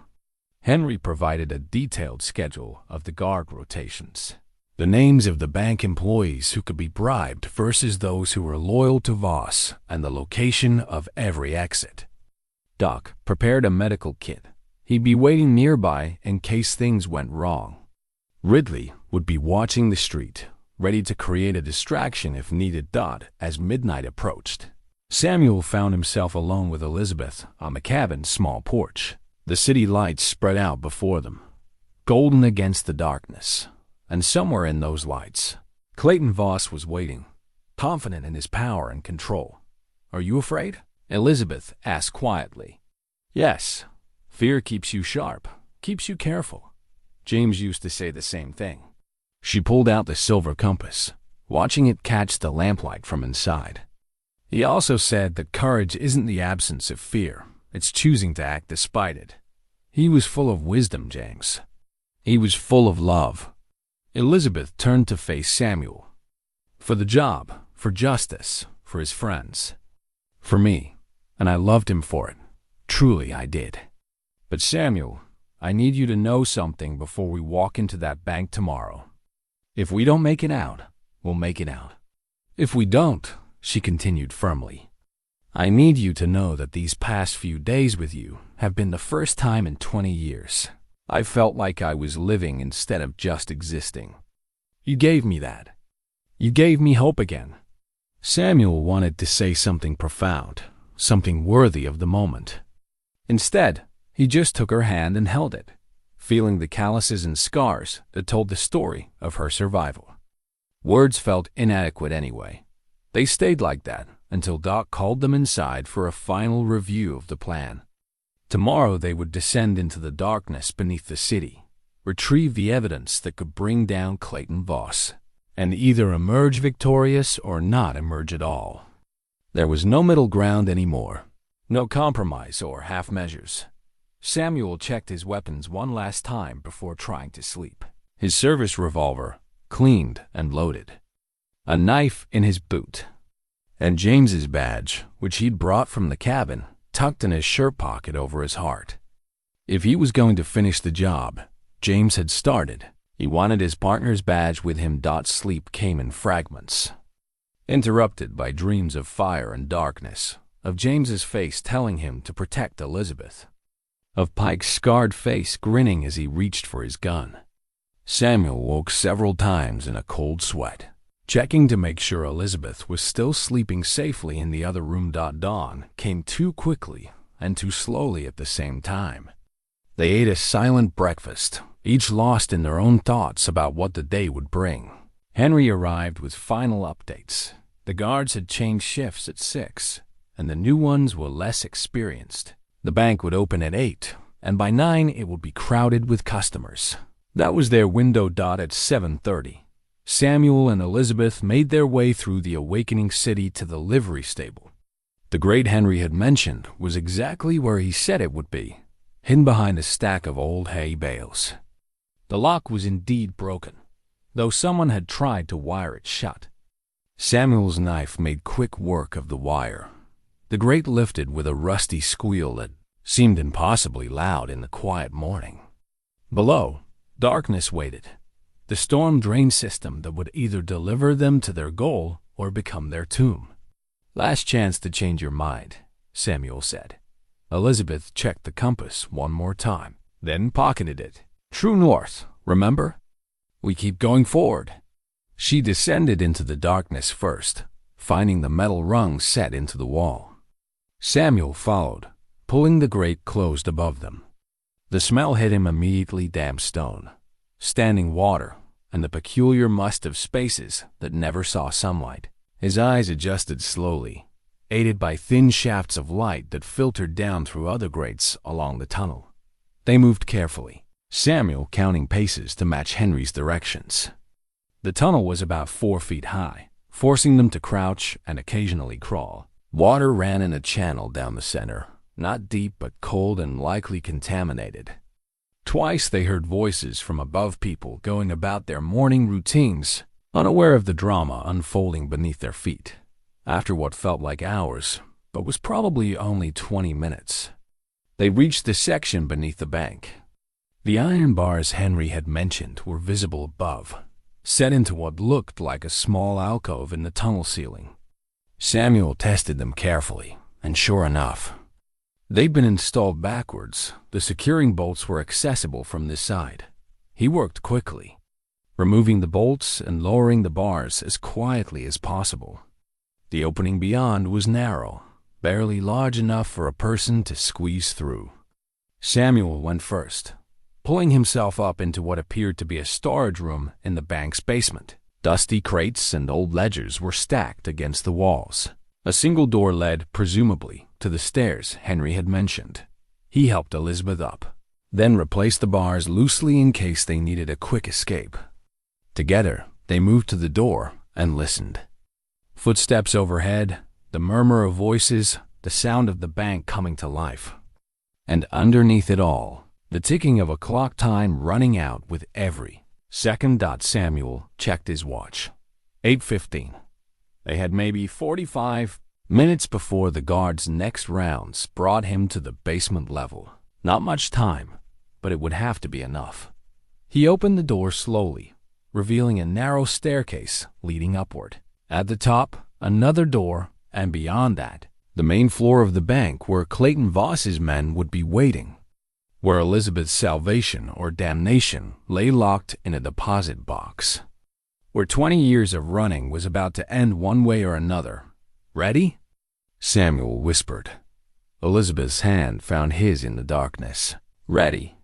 They climbed the stairs together, stepping into the light and the danger and the unknown future that waited beyond.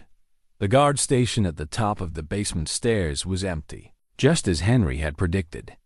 Through the door's small window, Samuel could see a slice of the main banking floor: marble counters, brass fixtures, and customers conducting their business with the efficient calm of people who believed themselves safe in civilization's embrace. They had no idea that justice and vengeance were about to collide, just feet away from their morning transactions.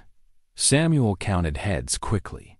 3 tellers behind the main counter, a manager at a desk near the front windows, and 2 men who were definitely not customers.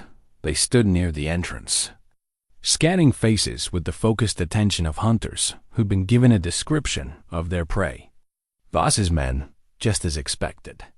"The deposit boxes are in that alcove on the right," Elizabeth whispered, pointing to a recessed area partially hidden from the main floor.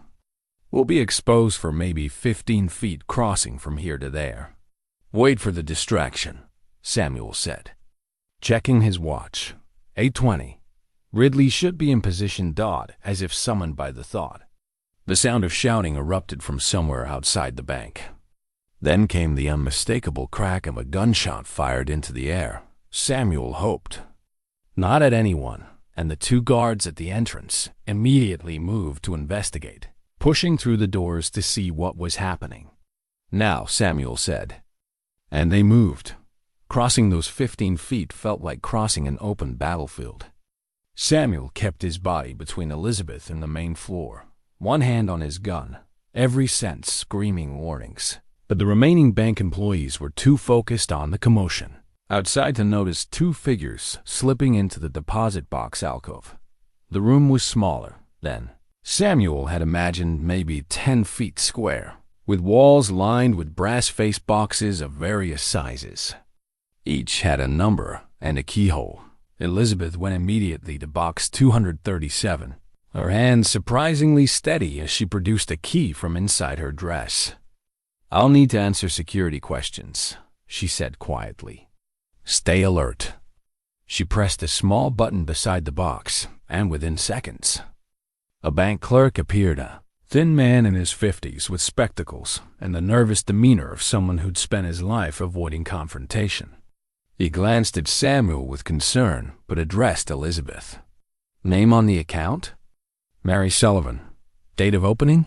"March 15th, 1881. "Security phrase?" "True north always," Elizabeth said, and Samuel felt something tighten in his chest at her choice of words. The clerk nodded, produced a second key, and together with Elizabeth's key, opened the deposit box. He slid out a long metal container and handed it to her. "Will you be conducting your business here, or do you need privacy?" "We're fine here, thank you," Elizabeth said with remarkable composure.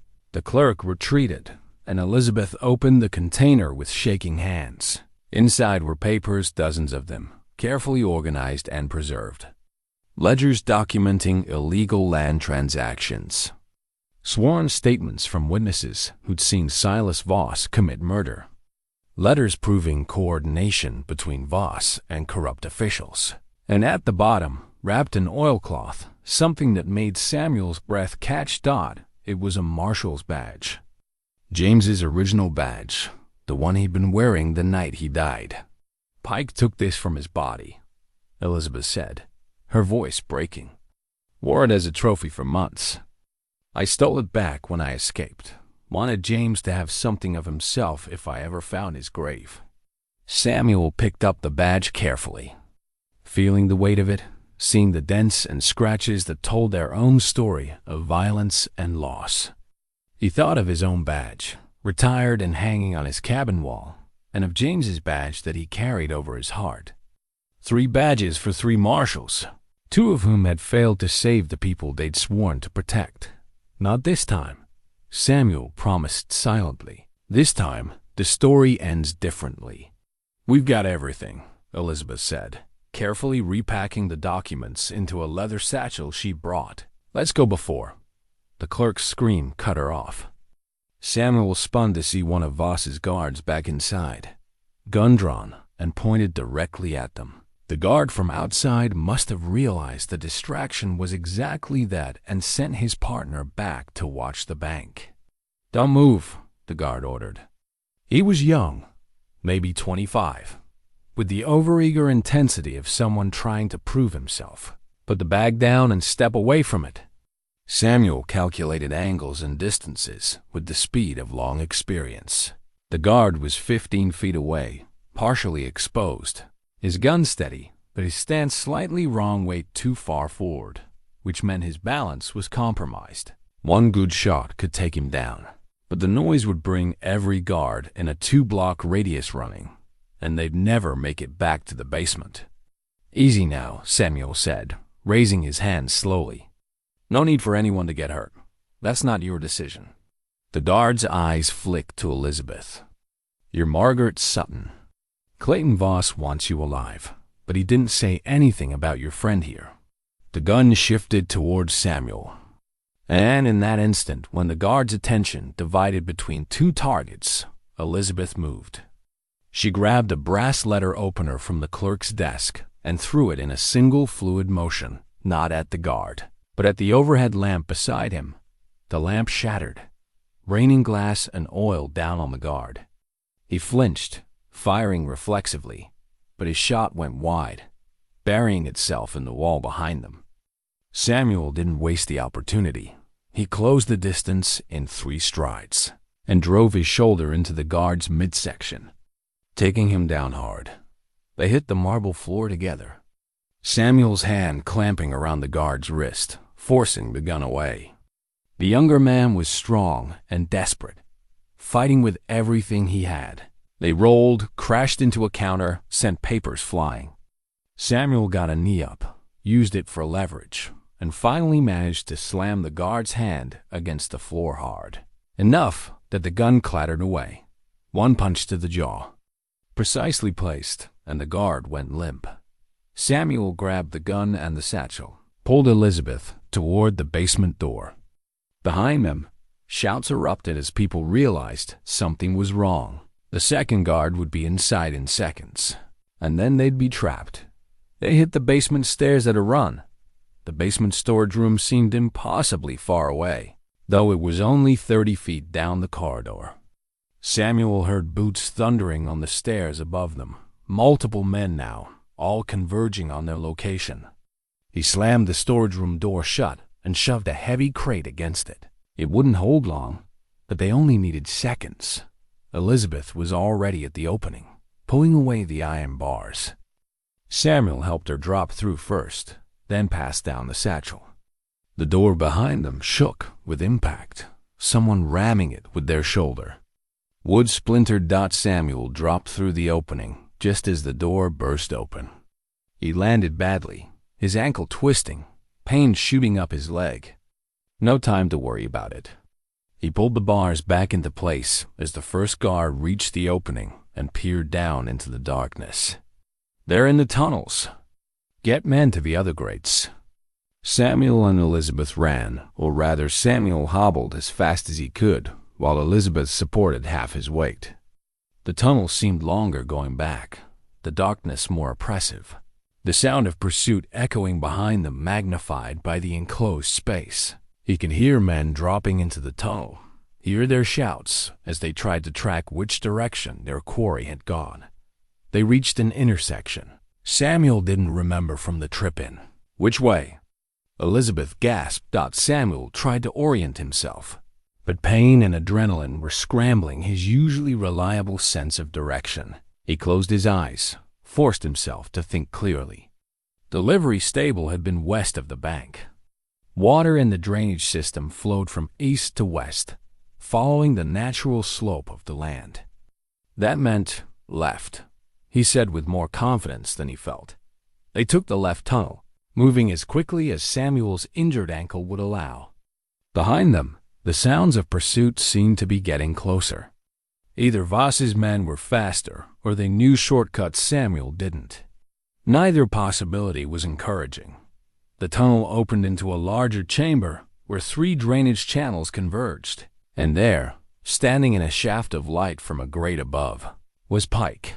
The scarred man held a lantern in one hand and a rifle in the other, and his smile was everything evil and satisfied. "End of the line," Pike said conversationally. "I have to admit, you made it farther than I expected, Cole. But Clayton Voss always gets what he wants. Always." Samuel pushed Elizabeth behind him, his hand on his revolver. "You're the one who took James's badge, who wore it after you murdered him. Guilty as charged. Though it wasn't murder, it was business. James Caldwell couldn't leave well enough alone. Kept digging into things that didn't concern him. Silas paid me well to make sure he didn't dig any deeper. And Elizabeth? What was your business with her?" Pike's smile widened. "That was pleasure more than business. Silas wanted her kept alive in case there was evidence we missed, but he gave me free rein on how I kept her. I enjoyed those months, Cole. Enjoyed breaking her spirit piece by piece." Samuel felt rage building, cold and controlled. "You failed." "She's still standing, for now." Pike raised the rifle. "Drop your gun, or I shoot her first and then you. Your choice." Samuel's mind raced through options. Pike was maybe 20 feet away. Good range for the rifle, but his stance was casual, overconfident. The lantern in his left hand would affect his balance. And the tunnel behind Pike curved. If Samuel could get him to turn, even slightly, it might create an opening. "The evidence is already out," Samuel said, playing for time. "We sent copies to federal marshals before coming here. Killing us changes nothing. Nice bluff, but Clayton already thought of that. He's got people watching every telegraph office, every stagecoach, every possible way you could have sent information. Nothing got out. You're alone, Cole, and you're going to die alone." "Not alone," Elizabeth said quietly, and Samuel felt her press something into his hand. James's badge, the one from the deposit box. Samuel understood immediately. The badge was heavy, solid brass and steel. He palmed it, feeling its weight, calculating trajectory. He'd need Pike to turn, just for a second, and then, "You know what I regret most?" Samuel said, taking a small step forward. "That James never got to face you himself. He would have enjoyed it." "James died crying for his wife," Pike sneered. "Begging me to spare her. It was pathetic. You're lying." Elizabeth's voice shook with rage. "James never begged for anything. Ask him yourself when you see him in hell." Pike's finger tightened on the trigger, and Samuel threw the badge with every ounce of strength and precision he possessed. It spun through the air, catching lantern light, and struck Pike's hand just as the rifle fired. The shot went wild, sparking off the tunnel wall. Pike staggered back, dropping the lantern. And Samuel was already moving despite his injured ankle. He closed the distance before Pike could recover, driving his fist into the scarred man's face with 20 years of pent-up rage behind it. They went down together into the shallow water, trading blows, fighting with the desperate intensity of men who knew only one of them would walk away. Pike was younger and stronger, but Samuel had experience and motivation. When Pike tried to reach for a knife at his belt, Samuel grabbed his wrist and slammed it against the stone floor until the fingers went slack. When Pike tried to gouge at his eyes, Samuel headbutted him, feeling the satisfying crunch of cartilage. But Pike got a hand on Samuel's throat, squeezing, cutting off air. Samuel's vision started to narrow, darkness creeping in at the edges.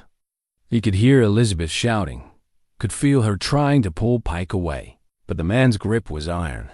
Samuel's hand fumbled at his belt, found his own knife, pulled it free. He drove it upward, feeling resistance, then a sudden give as the blade found its mark between Pike's ribs. The man's eyes went wide with shock and pain. His grip loosened.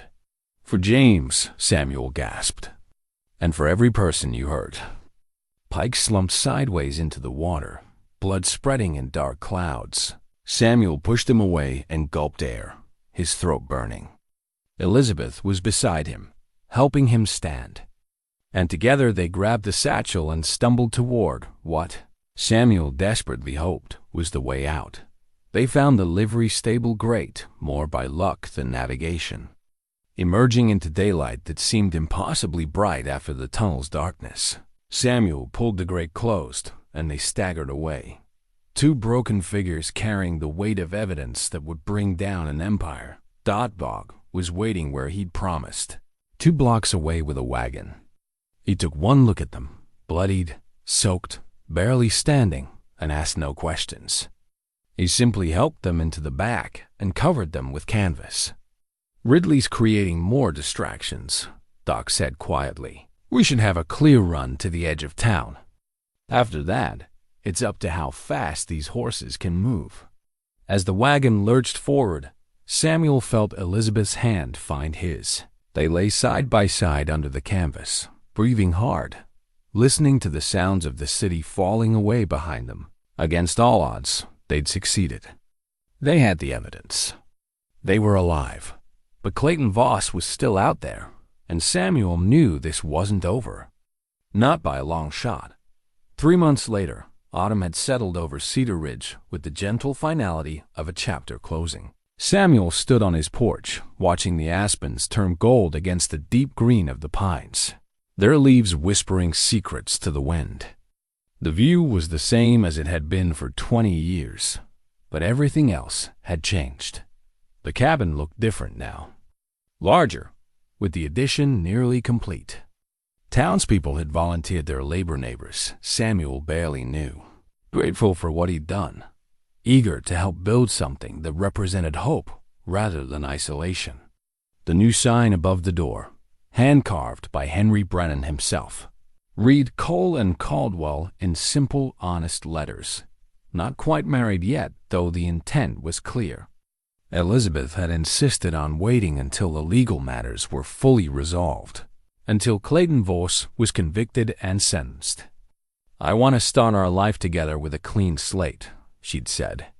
"No shadows, no threats, just us and the future we choose." That future was coming faster than Samuel had expected. The trial had concluded 2 weeks ago, held in the territorial capital with federal judges presiding. The evidence from Elizabeth's deposit box, combined with Ridley's journal and testimony from witnesses who finally felt safe enough to speak, had been overwhelming. Clayton Voss was convicted on 17 counts, including murder, conspiracy, land fraud, and witness intimidation. He'd been sentenced to hang, though appeals would likely drag on for months. Samuel didn't care about the timeline. Justice delayed was still justice, and knowing that Voss would spend the rest of his life in a cell was satisfaction enough. The cost had been high. Marshal Dixon, who'd been cooperating with Voss more than he'd admitted, had been stripped of his badge and faced charges of his own. Several local officials had been implicated and removed from office. The banking institution in Cheyenne had nearly collapsed under the scandal, saved only by federal intervention and new management. But good had come from the chaos. New laws protecting homesteaders had been passed. A federal oversight commission was investigating land transactions across the territory. And Cedar Ridge, once a quiet backwater, had become a symbol of ordinary people standing up against corruption and winning. Samuel heard footsteps behind him and turned to see Elizabeth emerge from the cabin. She'd put on weight in the past months, the gauntness of constant fear replaced by healthy strength. The bruises and scars remained, but they no longer defined her. She'd taken the helping Doc with his practice, her steady hands and calm demeanor making her a natural healer. People in town had started calling her Mrs. Cole already, and neither she nor Samuel corrected them. "Doc's here," she said, joining him at the railing. With news, apparently. Doc Hartley rode up the trail moments later, moving with the careful deliberation of a man who'd earned every one of his 70-odd years. He dismounted stiffly and accepted the coffee Elizabeth brought out without being asked. "Federal Marshal Service sent word," Doc said without preamble. "They're offering you a position, Samuel. Full reinstatement of rank, pension benefits backdated, and a formal apology for how the original investigation was handled." Samuel had been expecting something like this. The marshals had been embarrassed by how thoroughly corruption had infiltrated their ranks 20 years ago, and now they were eager to make amends. "What did you tell them?" "That I'd deliver the message, and you give them an answer when you were ready." Doc sipped his coffee. "What are you going to say?" Samuel looked out at the mountains, at the valley spreading below, at the life he'd built from isolation and grief. Then he looked at Elizabeth, seeing the question in her eyes. "I'm going to say thank you for the offer, but no," Samuel said. "I wore that badge for 10 years, and it cost me everything that mattered. I'm done living for duty. It's time I lived for something else." Elizabeth's smile was like sunrise breaking over the peaks. "And what would that be?" "A quiet life, a shared life, maybe even a happy life, if we can figure out what that looks like." He pulled her close, feeling the rightness of it, the sense of pieces finally falling into place. "James told you to find joy again. I think it's time we both took his advice." Doc nodded approvingly. "Spoken like a man who's learned something. Which reminds me, Martha Brennan asked me to extend a dinner invitation. Tomorrow evening, if you're available. She's making pot roast." "We'll be there," Elizabeth said. "Tell her thank you." After Doc left, Samuel and Elizabeth walked the perimeter of the property, checking fence lines and water sources the way couples did when building a life together. They talked about practical things, where to plant the garden come spring, whether they needed more chickens, how to winterize the addition before the first heavy snows. Normal conversations about a normal future, unremarkable in the best possible way. As the sun began its descent, painting the sky in shades of amber and rose, they sat together on a bench Samuel had built overlooking the valley. Elizabeth pulled out James's silver compass, which she now carried everywhere. "Do you think he'd approve?" she asked. "Of us, I mean." "I know he would. He told us as much in that letter. Still feels strange sometimes, like we're betraying his memory." "We're honoring it," Samuel said firmly. "We're living the life he wanted for us, the one he gave us permission to have. There's no betrayal in that." Elizabeth opened the compass, watching the needle swing to north. True north, always. That's what he believed in. Finding your direction and following it no matter how hard the journey. "And you found yours?" "I did." She closed the compass and took Samuel's hand. "It led me here. To you." "To home?" The words settled over them both with the weight of truth finally spoken. Home. Not just a place, but a person. A choice. A commitment to build something lasting from the wreckage of the past. In town below, lights were beginning to appear as families gathered for evening meals. Martha Brennan was probably preparing tomorrow's pot roast. Doc Hartley was making his rounds, checking on patients who'd become friends. Sheriff Ridley was walking Main Street, his journal of evidence having earned him the respect he'd always sought. Henry Brennan was closing up the land office, satisfied with a day's honest work, honestly done. And up in the mountains, Samuel Cole and Elizabeth Caldwell sat watching the sunset. Two people who'd survived the worst that life could throw at them and chosen to keep living anyway. The black veil that had concealed her face that first day was gone, burned in the same fire that had consumed her old identity. In its place was openness, vulnerability, the courage to be seen and known. "I can breathe now," Elizabeth said softly. "Really breathe. For the first time in 20 years. Samuel pulled her closer. "You're safe." "We both are. More than safe. We're free." And that, Samuel thought, was the real victory. Not the conviction or the vindication or the justice served. The real victory was this moment, this peace, this chance to begin again with someone who understood the cost of survival and the value of hope. The mountain stood eternal above them, witness to their new beginning. And as the first stars appeared in the deepening twilight, Samuel felt something he hadn't felt in 2 decades: contentment, simple and profound, settling into his bones like a benediction. The story that had begun with a veiled woman gasping for breath ended here, with 2 people breathing deeply of mountain air and possibility.